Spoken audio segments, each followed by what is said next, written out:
Another day, another basketball stories na naman ang pagkikwentuhan natin. At ngayon nga ay ang pag-uusapan natin ang balitang pagkuha ng Dallas Mavericks kay Chris Paul at ang balitang pagpapapirma ng Golden State Warriors kay Steven Adams.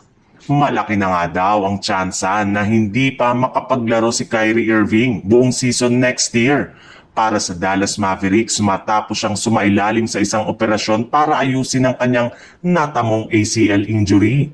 Kakailanganin rin naman nga nito na matagal na pahinga upang sa ganun ay makarecover siya ng maayos.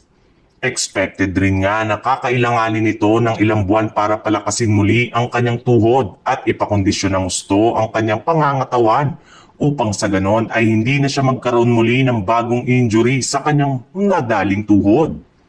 Kaya posible talaga na hindi siya payagan na maglaro sa Dallas next year o kung sakali man na makapaglaro ito ay maaari ngang sa last quarter na siya ng regular season o playoffs maglalaro. At kailangan na nga talaga ng Dallas Mavericks na ihanda ang kanilang lineup at kumuha ng isang bagong point guard na papalit muna sa pwesto ni Kyrie Irving.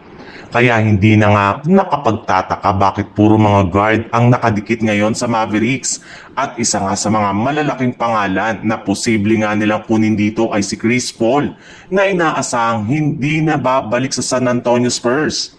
Tapos na rin naman nga ang kasalukuyang kontrata nito sa team kaya magiging isa na siyang ganap na unrestricted free agent. Kaya pwede na nga talaga siyang kunin ng Mavs nang wala silang isinasakripisyo. Sinabi na nga ni Stephen Curry na malaki pa rin nga ang kanyang tiwala sa kanyang kasalukuyang lineup, lalo na ang Big 3 kasama sina Draymond Green at Jimmy Butler.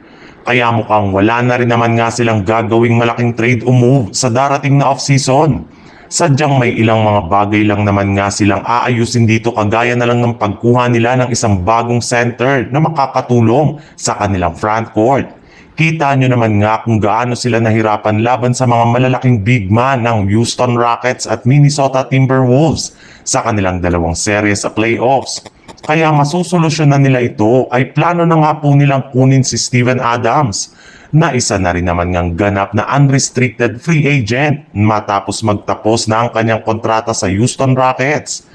Bagamat man nga, nag-average lang si Adams ngayong season ng 3.9 points at 5.7 rebounds per game, ay nagiging unstoppable rin naman nga ito sa ilalim ng basket sa tuwing nabibigyan siya ng sapat na playing time kaya isa na nga siya sa mga planong kunin ng Warriors sa free agency since nakakakuha sila ng isang legit at dominanteng big man nang wala silang binibitawan sa kanilang lineup.